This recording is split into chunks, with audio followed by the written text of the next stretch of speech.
Hello, everyone, and thank you for tuning in to yet another episode of the Counterpoint Podcast.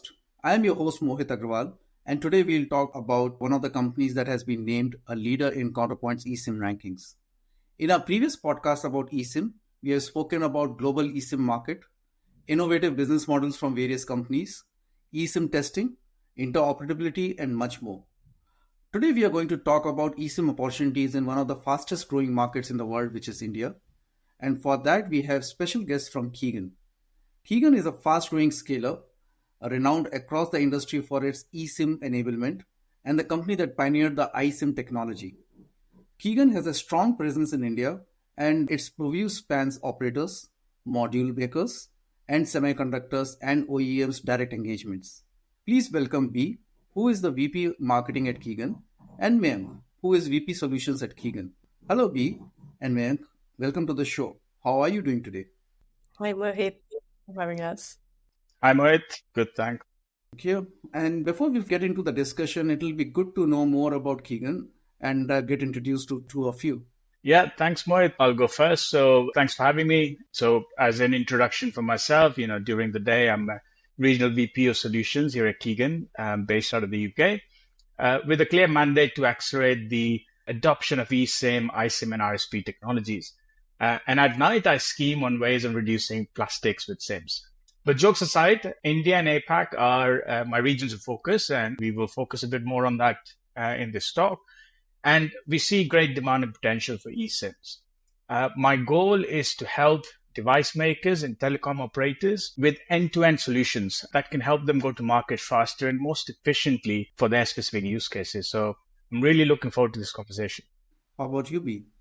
Hello to everyone listening in today. My name is B. Thakore, and I am VP of Marketing at Kigen. And in my role, I look after how we can support all of our partnership. That includes manufacturers who are looking to adopt eSIM, operators who are looking to make the most out of the opportunity provided in customer experience and innovation with eSIM technology, and how together we can really apply this technology to solve meaningful problems. So Kigen is a company that was established to address the fast-growing need of security in Internet of Things. And I think this is where the true technical challenges lay before, around how do you make sure that security was a fundamental in anything that is truly memory constrained or battery constrained, such that it also improves the consumer experience of it and allows everyone involved in its value chain to benefit from getting more out of that. So recognizing this, Kigen was one of the early initiators of how eSIM can benefit the vast majority of manufacturers, how it can bring value to operators, and in doing so, how it can open new possibilities and new use cases. So we were a company that was incubated within ARM, the global IP giant, and spun out as an independent company in the year 2020, backed by SoftBank and ARM, and really operating through a very extensive partnership model across module vendors, chipset vendors, operators, and manufacturers. We have our largest centers based in Noida and Belfast. Otherwise, we are a global company present wherever our customers are. Thanks, V. And not only Kigen, we are also very excited about eSIM. We have been tracking eSIM very closely. As per our estimates, over 400 operators already offer eSIM. And the eSIM device ecosystem has been expanding at a very rapid pace. The consumer awareness has been going up. So there are some challenges, but again, overall, it's on a very positive trajectory. But can I ask you, what's your take on the eSIM adoption globally? You're absolutely right about there being a strong adoption in eSIM technology by the operator ecosystem. And this really starts showing in terms of monetary terms that global eSIM market is growing between 3 and 4x between now and 2027. And this represents a really big logical shift in SIM supply, bringing the OEMs, bringing the manufacturers as the kind of decision makers who are looking to really drive what connectivity goes where. And so for this, having choice is extremely important. Another thing we see globally is that whilst there has been a lot of excitement about smartphones and eSIM-enabled smartphones, we now see more and more devices taking eSIM beyond smartphones and automotive. So this is mass market deployments around smart metering, logistics, telematics. For example, there's about 50 million units in 2030 with a growth rate of about 31% in telematics. Another kind of big piece that we see driving eSIM adoption is the connectivity premise equipment. So what essentially are devices that would support fixed wireless access. And that represents the second largest 5G revenue opportunity, both in unserved and underserved areas, which, as we did some work together, estimated to be around 1 billion addressable connections. And this is very relevant in the context of India. And so with eSIM, we start seeing a lot of eSIM-only devices that are a lot more diverse in their form factors and functionality, which is really exciting. So thanks, B, for your take on the global adoption currently. Can you also speak about how do you see the global adoption in the next couple of years, or maybe a little longer than that? Absolutely. So as I mentioned, there's been a strong excitement with kind of eSIM-only phones. And we see that in flagship devices, which has given a greater indicator of confidence to OEMs. But we do need that to move beyond flagship devices. You know, we've all had some experiences of travel eSIMs, but certainly there is a huge amount of opportunity to get it more available on memory restricted and power constrained devices. And I think this is that the next 2 years, what happens in the next few months and years will really determine how we can get to it. And for this, Kigen is actively working on two fronts. One is working with OEMs with their needs in mind around how manufacturing ecosystems for eSIM can adopt faster and thrive with differentiation, with the ability to get the return on their investment. And we need to really simplify and streamline that provisioning of the right connectivity directly on the factory floor. And with that, we're working extensively with operators so that we can provide a digital profile provision to OEMs as they need. And so embracing that these ecosystems are really connected, we also work with global standards so that you can benefit the vast majority of ways in which manufacturing processes differ, and where these additional devices that will form the growth of eSIM will come from. Thanks, V, for this. So, Mayank, let's move our focus to India then. So there are 3 major Indian operators that support eSIMs, and now they are also launching various devices. For example, Reliance launched Reliance OBD, or there are smartwatches coming up by Boat and Noise, which are eSIM enabled. How does this eSIM really help the operators? Yeah, great question, Mohit. So I think put simply, eSIM enables operators to benefit in 2 key ways: increase in revenue and reducing cost. So first, it enables an excellent customer experience. As you mentioned, the smartwatches, the ease of using these devices now, whether it's existing cellular devices like smartphones or new cellular enabled devices, it leads to a much better customer experience, which then leads to an increased average revenue per user for the operators. So the revenue growth with new device onboarding with existing devices is great news. Second, India is one of the most populous countries in the world, and being a telecom operator in India is a massive operational undertaking. So what eSIM does is it introduces a digital journey, and that removes the complex SIM logistics. So, think about the hundreds and thousands of stores where SIMs needs to be shipped today for operators, and, not even talking about the complexities of the different telecom circles, 20 plus telecom circles. So all of this goes away with eSIMs, which leads to significant savings. And there's been many studies done on, the total cost of ownership around managing SIM cards versus using a more digital friendly eSIM and iSIM. So yeah, from my point of view, what's not to like? Thanks. And I can fully understand that because I used to work for Airtel in the past. And I mean, it was long time back, but we used to see so many gross additions happening every month. And this would mean that so many SIMs would be physically moving from operator to the stores and then finally to the consumers. And then the users would be using it for a couple of months and then again throw and get a new one. So I completely get it from the operator perspective. But how about the consumers themselves? How do they benefit from it?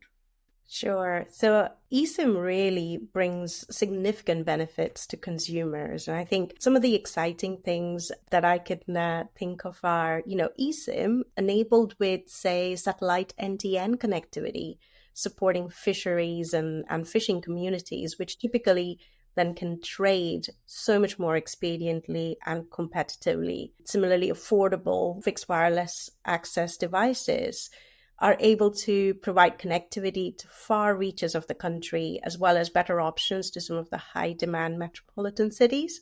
And so what's really cool is that this benefit is not just restricted to one area, or one dimension, it spurs affordable laptops, points of sale terminals with regional language support that provide easier connectivity to rural communities, all at the same time. So there's bringing in eSIM alongside some of these technologies. The sum of the parts is really, really phenomenal. And we do see this impact from some of the work that our customers are delivering in the region as well. So that's tremendously exciting. Yeah, good to get your perspective on it. Yeah, no, that's just from a pure consumer perspective, Mohit. I think we talked about a bunch of devices. The one I'm most excited about are these companion devices. We talked about smartwatches, but for the India context, there's a whole bunch of health trackers and diabetes monitoring devices, which can be added to a user's existing subscription, right? It's as easy as just turning the device on. So, instead of having to set up complex Wi-Fi and tethering settings, you turn the device on with some eSIM technology and technologies like number sharing and so on. This just turns on and connects. And I'm really excited because this directly impacts the lives of the end users.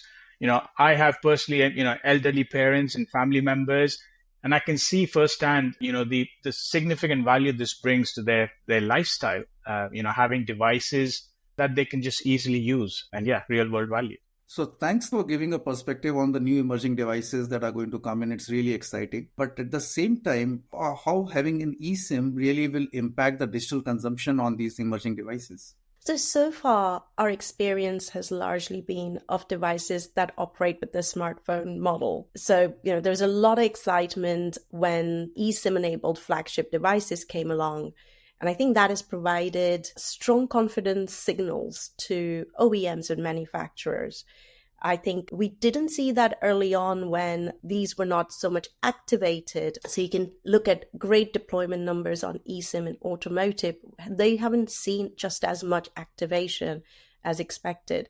So I think that's the big shift that we are poised for now. eSIM capable devices mean that a consumer can choose how to subscribe to their own choice of operator, or for the operator to allow to serve a much wider set of needs for the consumer. And I think this is where Indian operators are really getting it right. So standards are also evolving to ensure that it's easier for a push or elect of the right connectivity profile on a device, harmonizing what we started to get used to on the consumer experience into IoT devices as well, with the new eSIM for IoT or SGP32 specification.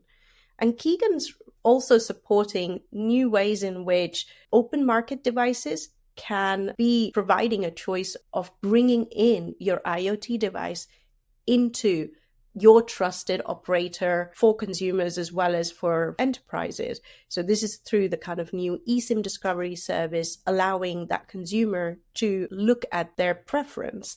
And I think that is truly phenomenal when it starts getting into the companion devices, because for long it has been the dream of operators to really kind of have a vertically integrated proposition for their consumers so that their home, their smartphone, as well as all of their smart devices can be enrolled into the same kind of customer profile. I think that's a really unique thing that we start seeing, particularly in the India market. And that's something for the world to take note. So certainly it is changing how digital consumption is viewed and is being kind of shaped through eSIM on these devices. So, yeah, I know Kigen is focusing on India in a big way. Can you please talk about some of the initiatives that you are taking in India, especially to catalyze the manufacturing in India? Yeah, absolutely. So, Kigen India has been a permanent presence since 2017 based out of Noida.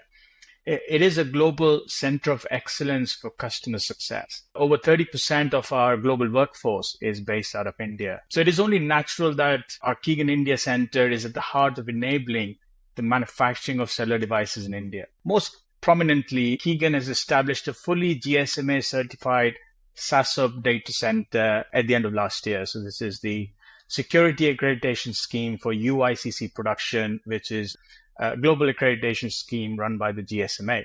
Not only does it bring advanced, secure eSIM technology and capabilities to India, but more importantly, it allows for local eSIM manufacturing and procurement, which then allows Indian manufacturers to globally compete. So think you're sourcing locally, but shipping globally. Right. Right. And India also has this Make in India initiative. So under this initiative, what are the prospects for eSIM? Thank you. That's a great question and a really, really important one. As the third largest digital economy, India is expected to record the fastest digital growth at 9.6% from now to 2027. So with regulation and data governance are going to be a huge priority for the country. And it's really essential to equip manufacturers to really work with Indian IP, with Indian players, with the Indian ecosystem to really thrive. And eSIM plays a part wherever security matters.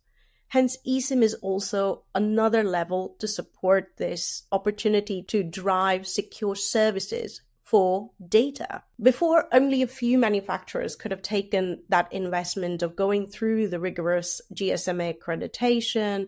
But as Mayank put it, the investments we are making and the investments that we want to see from others in the market really start showing kind of how Indian manufacturers can have a real big advantage in, greater speed to market, in being globally competitive.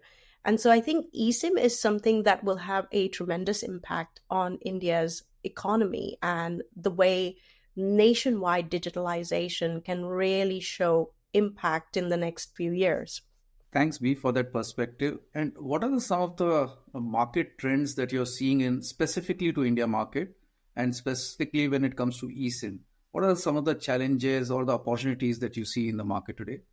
So I think there are a significant amount of opportunities. Maybe I'll start with the opportunities. And I think there is, we've talked about some of the devices in eSIMs that get us really excited, but there is a lot to be said about these companion devices. As I explained again, this is trying to have an important stride towards that holy grail that operators have had. But these companion devices, may they be smart speakers, smart watches, wearables, smart connected scooters or helmets, they're starting to be enrolled all into this, number sharing and being able to have this 360 view of your consumer. And I think that's a very interesting opportunity, especially when you start thinking about how that influences through security, the prospects in mobile banking and mobile payments, retail opportunities across point of sale, etc. So there's a lot of that maturity to an innovation really ready for the Indian market. And I think that's a very exciting opportunity for everyone.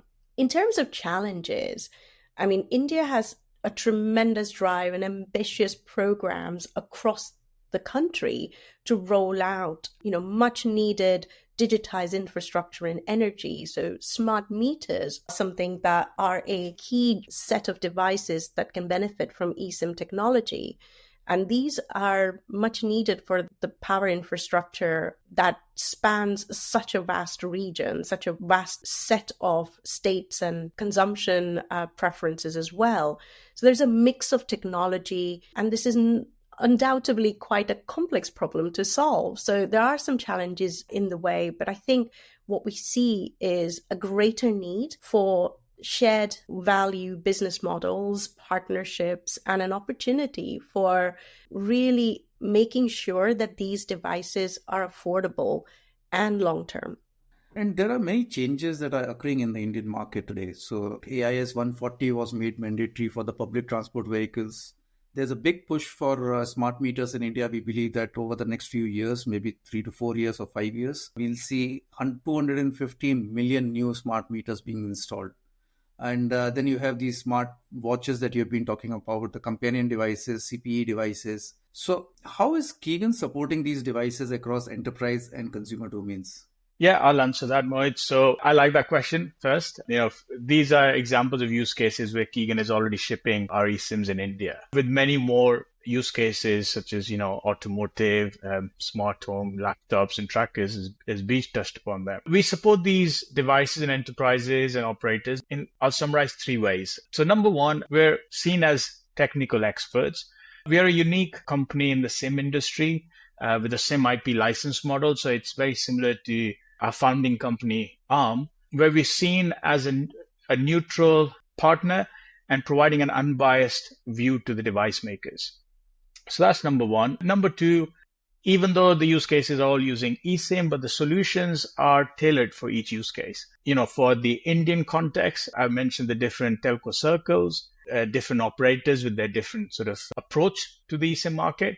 So we support the Indian operator ecosystem, but also ensuring fully standards and interoperable solution globally. So for example, if you're an OEM building smartwatches, we can support your devices to be launched in the country with existing operator apps like Geo Everywhere Connect or with your own app. So that's really important to consider when you're looking at your eSIM journey for the customer. And finally, number 3, we have a large array of hardware manufacturing partners globally.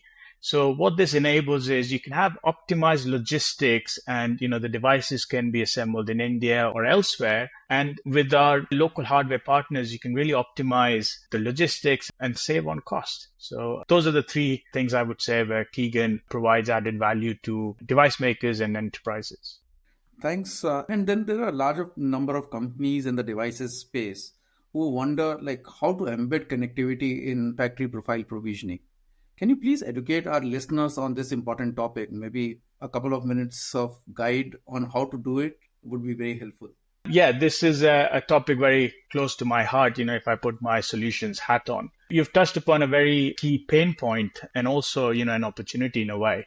The choice of multi-profile eSIMs is a tricky one for device makers. Not only do you have to choose with the right eSIM standard to support, whether it's the M2M eSIM, consumer eSIM, or the new IoT eSIM, as we mentioned, the SGP32 earlier. But the device makers also need to ensure that the eSIM supports the connectivity for the part of the world where the device may end up. Now, with over 800 operators globally, this is a daunting task. So to help, Kigen has been innovating an in-factory provisioning solution. The standards in the ecosystem are also addressing this challenge, which in essence gives the device maker freedom to simply load the connectivity from any operator in the world onto a blank eSIM as late as possible in the manufacturing cycle.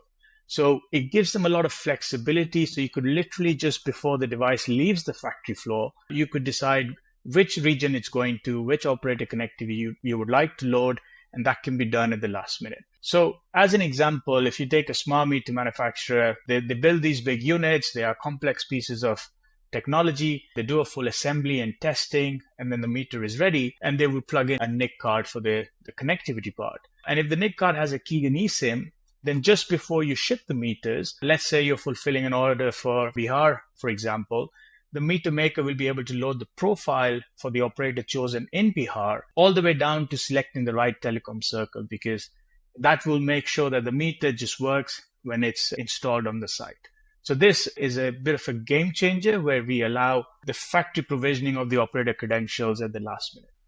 Yeah, it has been a big pain point for sure because, connectivity is so complex. We were doing another set of research on connectivity management platforms. It's really complex. And the more we are able to do it as late in the stage of manufacturing, the better it is.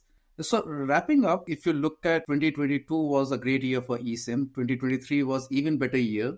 What is your expectation from 2024 over the next few months? Do you think it will be the best year for eSIM yet? Or what is your expectation from the year?